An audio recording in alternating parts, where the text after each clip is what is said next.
Hey there, tennis fans. I'm James Waterson, and I'm here with Liem Thai. And welcome to Tennis Now's Point Counterpoint show, where we talk about all the things that are going on in tennis. And today we're going to discuss Rafael Nadal's suggestion of the ATP adopting a 2-year ranking system, as opposed to the current 1-year rolling system we have now. Liem, what do you think of that? I like the 2-year system. I mean, it gives the players a little bit more cushion. Just 1 year determining your ranking, I don't think that works out very well. I mean, someone who is like a Del Potro who got injured and he fell all the way, below 400, he had to play Djokovic in the third round of the French Open. I mean, he's normally a top 10 player. I mean, he won the US Open and then he got injured and then that dropped his ranking. So I don't believe that is fair. Well, and I would make the argument that tennis is about not only about skill but also about physical health and longevity. You can have a player like Roger Federer, who, by the way, has come out and publicly opposed this idea for several reasons that we'll go over today because I happen to agree with him.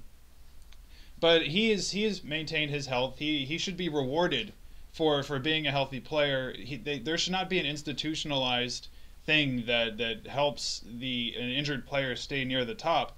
You can't have a situation where somebody is chronically injured and is still within the top 30 when they really don't deserve to be.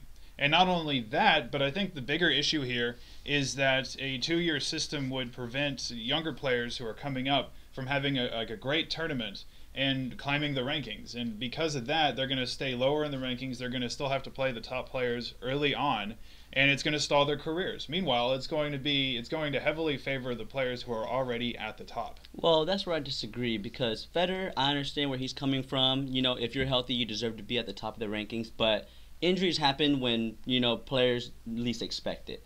I mean, Federer's been healthy his whole career, so he's always been in the top 3, for the last 7 or 8 years. So, I mean, of course that benefits him, but for someone like Nadal and Djokovic, who the last 3 or 4 years have been dominating tennis, they've been playing in so many tournaments to earn their spot at the number 1 and number 2 ranking. One injury can just kill that all. I mean, how does that fare? Well, I'd say that tennis is a harsh sport. Tennis is a harsh sport, and that, again, I think that we don't need to have something that helps players who can't stay healthy. And if they overplay, well then, perhaps they need to better plan their schedules out.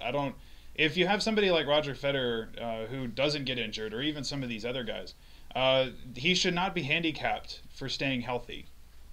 Well, my argument is for the fans in the sport that the top players, even if they get injured, can still play at the top level of their game, like deep into tournaments, and that's what fans want to see. It's better for sponsors, it's better for the players, it gives them longevity in their game. Well, and again, I think that part of the excitement of tennis is to see somebody like, for example, Milos Raonic, who started the year in the 130s or 140s, I believe. And all of a sudden, from January until now, he's now a factor in the game as a 20-year-old. Under a 2-year ranking system, he would probably still be close to 100, despite all of the good results he's done this year. So part of the excitement of tennis it's an individual sport, but it's tennis is so much about the top players winning and about like the Borgs and the McEnroes playing in Wimbledon.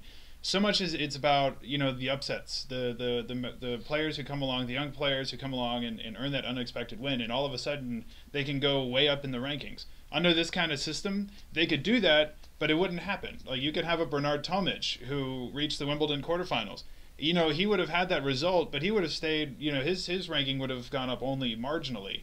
And he would have had to have repeated it time and time again. And honestly, with the way that we've done the rankings so far and just with the way the sport works, I really don't think that's fair. Well, I disagree with you in that because, I mean, for someone to get injured and then come back to the sport at a low level, they have the opportunity to play a top-ranked player that I don't believe is fair for them because it takes longer for them to get back to their ranking if they're playing like a Federer or Nadal first round just because they had an injury.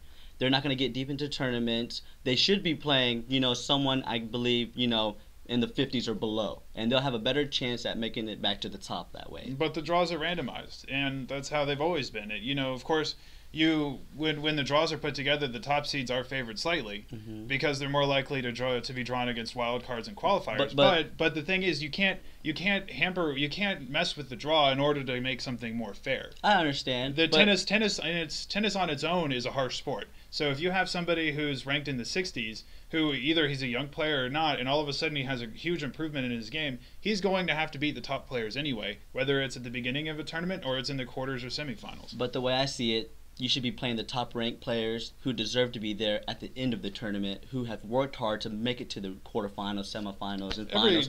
But who would want to see someone like Del Potro play Nadal first round? And, a lot of people are fans of Del Potro. He deserves to be in the top 10. They don't want to see that as a first-round match. They want to see that as a quarterfinal match. It's much more exciting. It's better for the sport. It's better for the fans. And isn't that what tennis is all about? Actually, no. Tennis is about getting to the later stages of tournaments on your own merit. Okay. And I would love to see a Del Potro Nadal first round because I think it would add a lot of excitement. But the thing is that Del Potro would be playing somebody like Nadal for a reason that early in a tournament. If it's because he's been injured, fine. He's got the skill that he will eventually work his way back up there. Draw, right? Well, yes, but with the one-year ranking system, I guess the good part of it is you can see the kind of rise that he's had this year as well, where he started below 400 and now he's back in the top 20.